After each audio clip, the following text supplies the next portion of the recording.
आप यहां मेरी बात सुनने आए, इसके लिए मैं बहुत आभारी हूं। देखिए, आपने बिल्कुल सही बात बोली। राजनीति में भारत जोड़ो यात्रा से पहले मोहब्बत शब्द का प्रयोग कोई नहीं करता था। सही बात है ना? तो भारत जोड़ो यात्रा का लक्ष्य यही था। ये देश जो है ये नफरत का नहीं है, ये मोहब्बत का देश है। और नरेंद्र मोदी ने, आरएसएस ने, कट्टरपंथियों ने पूरे देश में नफरत फैला दी। तो सबसे पहले बात समझने की यह है कि सबसे पहली लड़ाई नफरत के साथ लड़ाई है। इसीलिए हमने भारत जोड़ो यात्रा में बहुत सुंदर नारा दिया, नफरत के बाजार में मोहब्बत की दुकान खोलनी है। और भारत जोड़ो यात्रा ने हिंदुस्तान की राजनीति को हमेशा के लिए बदल दिया। और पहली बार, जो पहले गांधी जी के समय मोहब्बत एक राजनीतिक शब्द हुआ करता था, उसको फिर से सही जगह दी। राजनीति में मोहब्बत को हम आगे लाए। अब देखिए, मैं नरेंद्र मोदी से लड़ता हूं, उनके दिल में जो नफरत है उससे लड़ता हूं, उनके क्रोध से लड़ता हूं। मेरे ऊपर 24 केस है, ठीक है, 24। एक असम में, गुजरात में, उत्तर प्रदेश में, बिहार में, महाराष्ट्र में, हर जगह मेरा कोई ना कोई केस है। कभी मुझे कोर्ट यहां बुलाता है, कभी वहां बुलाता है, कभी यहां ले जाते हैं। उसके बाद जेल का सेंटेंस हो गया। पहली बार डिफेमेशन के लिए 2 साल की सजा मुझे मिली, ठीक है। उसके बाद मेरी लोकसभा की सदस्यता रद्द कर दी। यह सब आप जानते हो ना। उसके बाद मेरा जो सरकारी घर था वो उठा के ले गए। मेरा जवाब भी आप जानते हो, मुझे आपका घर नहीं चाहिए, ले जाओ उठा के अपना घर, मुझे भी चाहिए ये घर। मेरा घर उस इमारत में थोड़ी है, मेरा घर हिंदुस्तान के करोड़ों गरीब लोगों के दिल में है। मुझे तुम्हारे घर की क्या जरूरत? तो ये मैंने बोला। और ये लड़ाई जो है विचारधारा की है, मैं उनसे कॉम्प्रोमाइज कर ही नहीं सकता, सवाल ही नहीं उठ सकता। ना नरेंद्र मोदी मुझसे कॉम्प्रोमाइज करेगा, ना मैं उससे कॉम्प्रोमाइज करूंगा। विचारधारा की लड़ाई है। सालों से मेरा परिवार ये लड़ाई लड़ रहा है। जवाहरलाल नेहरू, इंदिरा गांधी, राजीव गांधी, सोनिया गांधी, मैं और प्रियंका। अब मैं आपसे सवाल पूछना चाहता हूं, मेरे ऊपर 24 केस, ओवैसी जी के ऊपर कितने केस? एक भी केस नहीं। मेरे ऊपर ईडी, सीबीआई, जो भी एजेंसी है वो 24 घंटा मेरा पीछा करते रहती है। ओवैसी जी के पीछे कौन सी एजेंसी है? ना ईडी, ना सीबीआई, ना इनकम टैक्स। खुला रास्ता दे रखा है नरेंद्र मोदी जी ने। तो सवाल उठता है कि ओवैसी जी पे एक भी केस क्यों नहीं? ओवैसी जी की सदस्यता रद्द क्यों नहीं हुई? ओवैसी जी का घर क्यों नहीं लिया गया? क्योंकि ओवैसी जी नरेंद्र मोदी की मदद करते हैं। सीधी सी बात है, सीधी सी बात। मैं आपको बताता हूं, असम में चुनाव होता है, एक तरफ बीजेपी, एक तरफ कांग्रेस पार्टी, वहां पे एमआईएम का कोई वोट नहीं है। एकदम एमआईएम आती है, बीजेपी से कैंडिडेट की लिस्ट लेती है और कहती है भैया हमें बताओ आपके लिए कौन से कैंडिडेट हम खड़ा करें, और जो बीजेपी कहती है वो सारे के सारे कैंडिडेट्स एमआईएम असम में खड़ा कर देती है। महाराष्ट्र में, असम में, राजस्थान में, मध्य प्रदेश में, छत्तीसगढ़ में, गोवा में, जहां भी ये कांग्रेस पार्टी को डैमेज करने का काम कर सकते हैं और बीजेपी की मदद करने का काम कर सकते हैं, ये हाजिर हो जाते हैं, खड़े हो जाते हैं वहां पे सामने, ऐसे सल्यूट करते हैं, कहते हैं मोदी जी हमें बताइए कौन से कैंडिडेट देने, हम देते हैं, आपकी मदद करते हैं। तो ये लड़ाई हो रही है। देखिए मेरे दो लक्ष्य हैं। सबसे पहला लक्ष्य, बड़ा लक्ष्य, जो मैंने आपको पहले कह दिया, मोहब्बत का देश है, देश में नफरत को मिटाने का मेरा पहला लक्ष्य है। अब वो काम पूरा करने के लिए नरेंद्र मोदी को दिल्ली में हराना होगा, उसके बिना यह काम नहीं किया जा सकता। और अगर हमें नरेंद्र मोदी को दिल्ली में हराना है तो तेलंगाना में केसीआर को पहले हराना होगा। भाइयों और बहनों, ये एक ही टीम है, ये 2-3 टीम नहीं है। यहां पे बीआरएस, बीजेपी और एमआईएम एक तीनों मिलकर काम करते हैं, तीनों मिलकर काम करते हैं। मुझे बता दो आपके चीफ मिनिस्टर पे कौन से केस हैं? सीबीआई है उनके पीछे, ईडी उनके पीछे, इनकम टैक्स डिपार्टमेंट उनके पीछे नहीं। सबसे भ्रष्ट सरकार चलाते हैं, मगर ना एमआईएम के पीछे, ना चीफ मिनिस्टर के पीछे कोई ईडी, कोई सीबीआई, कोई इनकम टैक्स डिपार्टमेंट नहीं। मुझे बताओ चीफ मिनिस्टर का घर छीना इन्होंने, नरेंद्र मोदी ने, उनकी सदस्यता रद्द की, चीफ मिनिस्ट्री से हटाया? नहीं, बिल्कुल नहीं। लोकसभा में जाओ,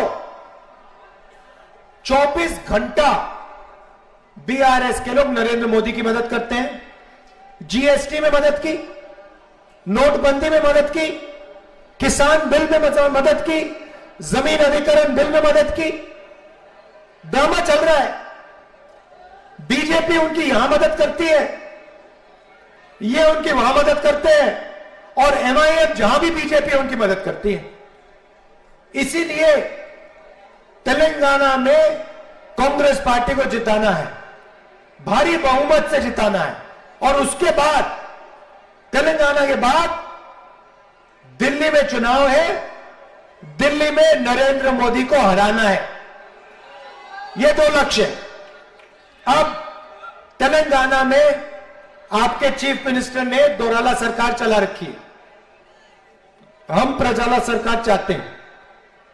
दोराला सरकार मतलब चुने हुए लोगों को पूरा का पूरा फायदा देना। किसी भी सरकार में 2-3 जगह से पैसा बनता है, 2-3 जगह सबसे ज्यादा भ्रष्टाचार होता है, शराब, जमीन और रेत। तीनों मिनिस्ट्रियां केसीआर ने अपने रिश्तेदारों को दे रखी है। कालेश्वरम प्रोजेक्ट होता है, 1 लाख करोड़ रुपया तेलंगाना की जनता का चोरी हो जाता है। प्रोजेक्ट को बदल देते हैं, बढ़ा देते हैं पैसा। मैंने अपनी आंखों से जाकर प्रोजेक्ट देखा, खंभों पे बड़े बड़े क्रैक आ गए हैं, पूरा का पूरा बराज धंस गया है। इरिगेशन मिनिस्टर कौन? आपके चीफ मिनिस्टर। पैसा किसके जेब में गया? उनके जेब में गया। एक ही काम करते हैं, तेलंगाना की जनता से पैसा लूटते हैं। धारिनी पोर्टल कहते हैं कि कंप्यूटराइजेशन लाएंगे, उसके बहाने करोड़ों लोगों से जमीन छीनी, 20 लाख लोगों से सीधा उन्होंने जमीन छीन ली, कंप्यूटराइजेशन किया, जो जमीन उनको अच्छी लगी ले गए, अपने मित्रों को अपने रिश्तेदारों को दे दी। यह है इनकी सरकार। हमसे पूछते हैं कांग्रेस पार्टी ने क्या किया? केसीआर जी, जिस यूनिवर्सिटी में आप पढ़े, जिस कॉलेज में आप पढ़े, वो कांग्रेस पार्टी ने बनाया था। जिन सड़कों पे आप चलते हो, वो कांग्रेस पार्टी ने बनाया। मेट्रो पे तो आप जाते नहीं हो, आप सिर्फ हवाई जहाज पे उड़ते हो, ऑटो में, मेट्रो में जाते नहीं हो। जिस मेट्रो हैदराबाद में मेट्रो किसने बनाई? कांग्रेस पार्टी ने बनाई, हमने बनाई। जिस एयरपोर्ट में आप हवाई जहाज से विदेश जाते हो, वो एयरपोर्ट आपने नहीं बनाया केसीआर जी, वो एयरपोर्ट कांग्रेस पार्टी ने बनाया। और जिस हैदराबाद से आप करोड़ों रुपए चोरी करते हो, उस हैदराबाद को इंटरनेशनल सिटी, दुनिया का सबसे मशहूर आईटी सिटी कांग्रेस पार्टी ने बनाया केसीआर जी। बात समझिए आप। अब आपका टाइम खत्म हो गया है यहां पे, अब बाय बाय केसीआर का टाइम आ गया है। कुछ ही दिन में केसीआर जी की यहां पे बाय बाय हो जाएगी। और हमने 6 गारंटी दी है। दोराला सरकार को प्रजाला सरकार में बदलने वाली गारंटी। सबसे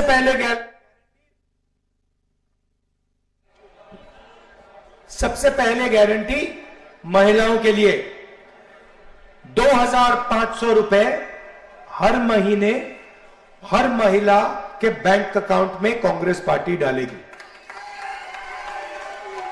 उसके बाद गैस सिलेंडर कितने का है? 1200, 500 रुपए का आपका गैस सिलेंडर हो जाएगा। और महिलाओं को पूरे तेलंगाना में बस टिकट के लिए 1 पैसा नहीं देना पड़ेगा, फ्री में आप बस में पूरी तेलंगाना में घूमेंगे। यह पहला काम। दूसरा काम, रायता भरोसा स्कीम। 12,000 रुपए प्रति एकड़ हर किसान को, 15,000 रुपए प्रति एकड़ हर किसान को, 12,000 रुपए हर मजदूर को कांग्रेस पार्टी की सरकार सीधा बैंक अकाउंट में पैसा डालेगी। मुफ्त में किसानों को बिजली और 24 घंटे बिजली। तीसरा वायदा, इंदिरा अम्मा इंड्लू स्कीम। तेलंगाना में बहुत सारे लोग हैं जिनके पास घर नहीं है। आपके चीफ मिनिस्टर ने उनकी जमीन छीनी, उनका घर नहीं बनाया, झूठे वायदे किए। जिनके पास घर नहीं है, उन सबको कांग्रेस पार्टी घर बनाने के लिए 5 लाख रुपए देगी। गृह ज्योति स्कीम में 200 यूनिट फ्री बिजली के, 24 घंटा बिजली। युवा विकासम स्कीम में हर मंडल में Telangana international school, private school से अच्छा सरकारी स्कूल, जिसमें हम हाई क्वालिटी की अंग्रेजी सिखाएंगे। तेलंगाना के हर बच्चे को हम इंग्लिश सिखा देंगे कि आप आईटी सिटी का फायदा आपको भी मिले। यह नहीं कि सिर्फ अदानी जी के बच्चों को आईटी सिटी का फायदा मिले। तेलंगाना के हर युवा को, हर बच्चे को आईटी सिटी का फायदा मिले, अपना बिजनेस चला पाए, फॉरेन टूरिस्ट से बात करे, फॉरेन कंपनीज में काम कर पाए। तो अंग्रेजी एक तरीके की चाबी है जो हम आपके हाथ में डालना चाहते हैं। चौथा स्कीम में 4,000 रुपए जो हमारे बुजुर्ग लोग हैं, जो हैंडीकैप लोग हैं और जो विधवा हैं, हर महीने सीधा 4,000 रुपए इनके बैंक अकाउंट में हमने डालने का काम करना है। देखिए, जो भी चीफ मिनिस्टर बनेगा, मैं साफ उसको एक बात कह दूंगा। मैंने सिद्धरमैया जी से बात बोली, बघेल जी से बोली, गहलोत जी से, सुक्खू जी से, और वही मैं तेलंगाना के चीफ मिनिस्टर से कहूंगा, जितना पैसा केसीआर ने तेलंगाना के गरीब लोगों के जेब से निकाला है, उतना पैसा कांग्रेस पार्टी तेलंगाना के गरीब लोगों के जेब में वापस डालेगी। जितने रुपए उन्होंने चोरी किए उतने हम उन्हीं लोगों को वापस डालेंगे, उनके जेब में वापस देंगे।